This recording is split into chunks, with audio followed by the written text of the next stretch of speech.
Well, the slowdown in Europe may be getting worse. A survey of factory purchasing managers came in below expectations in the two largest economies, Germany and France. Meanwhile, sentiment among German businesses fell to the lowest in more than 2 years. The data suggests Europe's downturn may be getting worse in the last 3 months of the year. And early in the week, corn prices rallied amid speculation of a possible export restriction of wheat in the Ukraine, which is a top global producer. CCTV's Roee Ruttenberg has more details. The fields have all been harvested. The turned over soil, a reminder of Ukraine's prized grain, wheat. Inside his warehouse, farmer Alexander Chubuk shows us what's left to sell of this season's inventory. Every farm grows wheat. Not just me, every farm does it. It's one of the major products, and it's a good crop, superior to others. Along with neighbors Russia and Kazakhstan, Ukrainian wheat production amounts to a quarter of the global wheat supply used to make bread.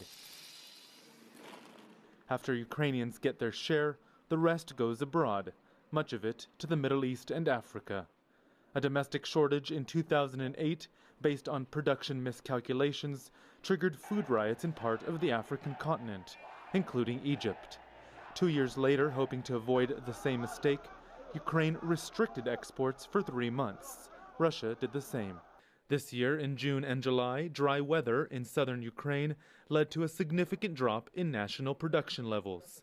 And Ukraine's agricultural ministry reported last week that wheat available for export could be exhausted by November, prompting widespread expectations of an export ban. Yeah, our government thinks not only about the citizens of Ukraine, we think about the external markets, we think about the people that live in other countries also. Restrictions are possible, but if it will be taken, the period of time for which it will work will be very short. Domestically, a ton of this Ukrainian wheat sells for $270. Internationally, it sells for $330. Less money per ton means less tax revenue for the government and less cash in the pockets of farmers like Chubuk. When we export wheat, it brings us more money that we can invest into our business. As a result, we increase our production. That, in essence, is progress. And that's enough reason to keep him growing wheat again next year.